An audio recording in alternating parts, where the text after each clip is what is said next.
Procurement can have a lot of moving pieces. Whether you're a large corporation looking for vendors or a vendor looking for bid opportunities, it's a lot to keep track of. Well, ArcProcure is a platform that ties all of that together. For this demo, we'll start by going through the buyer portal. You could create an account, but if you're piloting this tool, click Dev Mode at the bottom to use a sample account. We'll use Jefferson County Gov. The first thing you're going to see is the buyer dashboard. All your procurement activity lives right here, but let's go to Solicitations to see how this platform works. On this page, this is where you manage all your solicitations in one place.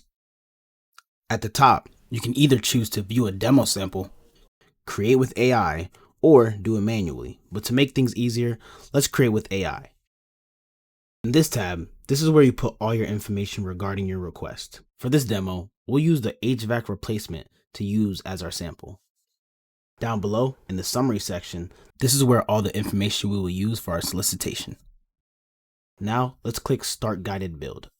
This is where you'll be putting everything together step by step. All the core details you'll want to include in your solicitation will go in this section. On the right side, you have the AI assistant. This is where the magic happens. Based on the brief you provided, the AI will autofill each section for you. All you have to do is click Draft Details to let the AI do the work. The AI will propose additions for your builder, so click Apply All to let it autofill all the information in. And as you scroll down, you can see all the changes that the AI has made. Once everything looks good, you can either click Next or click Continue in the Guided Build panel. Here in the CLINs and Pricing step, you can add each CLIN manually, as well as option period. Or you can let AI do all the work. You can click Apply All once you're satisfied with the recommendations.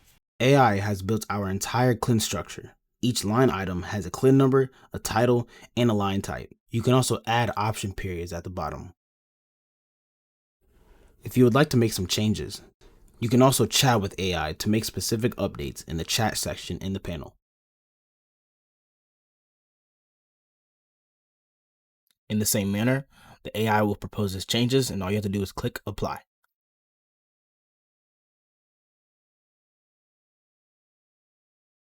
Once you're happy with your pricing structure, click Continue to move on to submission requirements.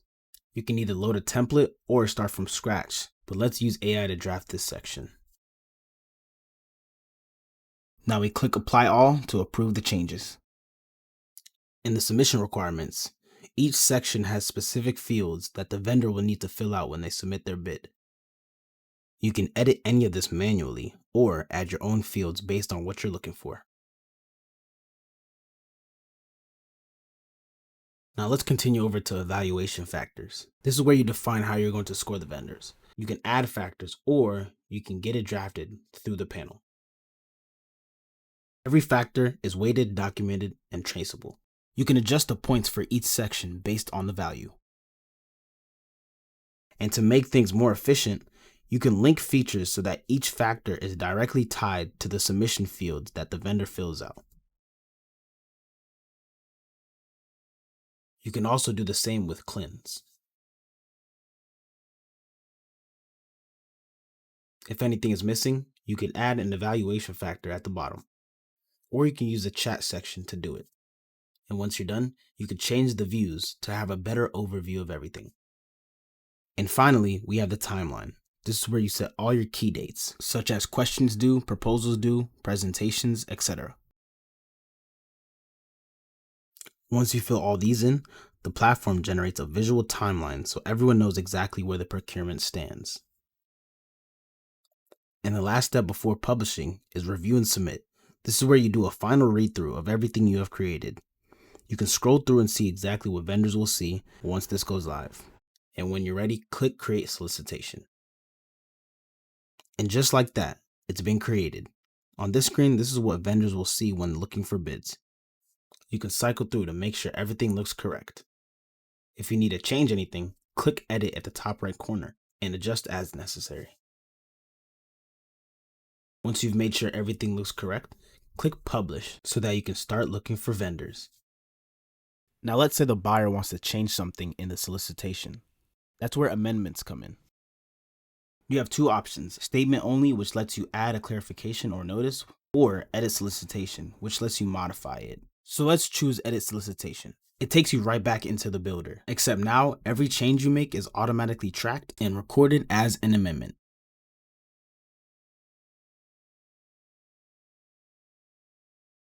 Once you're finished, you can see that it detects the changes you've made, and you can put a summary to be more specific.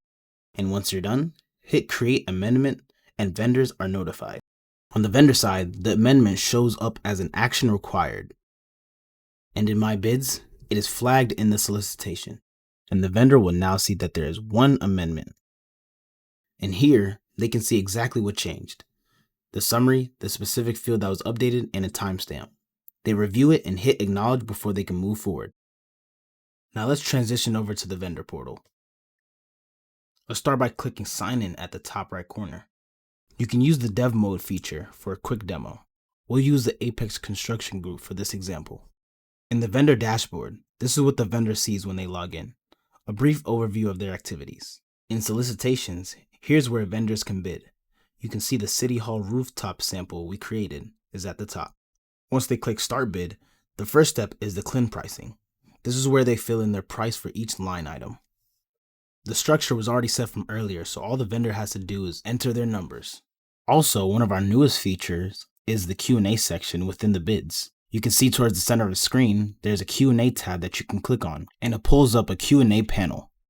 You can type in a question, and the buyer will receive the question in the solicitation. Any vendor that comes across this bid will be able to see any other questions that have been posted and answered by the buyer within the bid. So if we transition over to the buyer side, we see that the question has been received in their Q&A manager as well as inside their solicitation.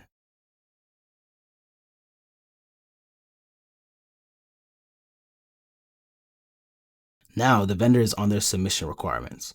This is the other side of what the buyer built. Every section the buyer defined is right here waiting to be filled out. Each section has specific fields with clear instructions on exactly what the buyer is looking for. The vendor fills out their responses directly in the platform. The vendor can also upload documents if necessary.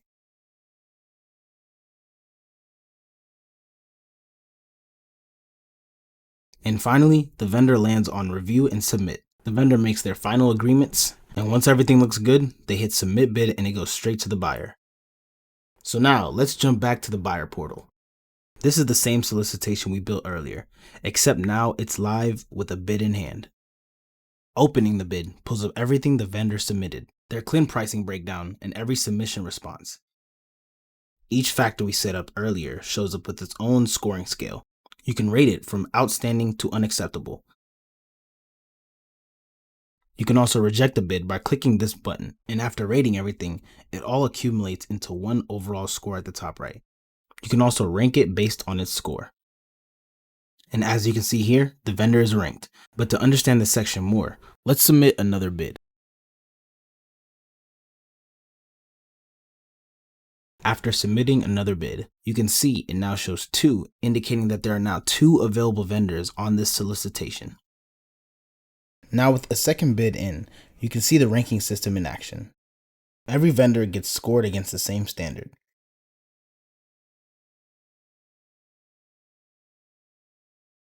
Now this is where everything comes together. Every score you gave gets rolled up into a ranked shortlist, so the award decision is grounded in the evaluation.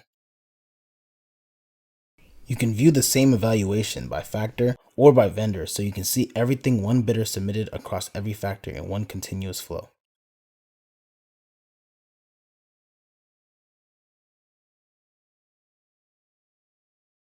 Then in the compare section, you can see the vendors head-to-head. And finally, the scorecard ties everything together. Every factor, every score, side by side. When your evaluation is complete, the buyer can award directly from this view. And just like that, the contract is live. On the vendor side, they will see that it's now active and will be required to update any information that is needed to proceed with the contract.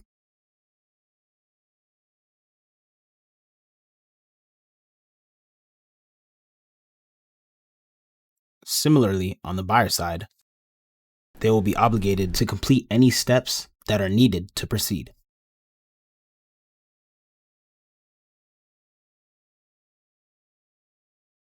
And on the vendor side, it is now an official active contract. And that is ArcProcure from both sides of the table. You can try out the demo at demo-buyer.arcprocure.com and explore the tool for yourself. Thank you for watching.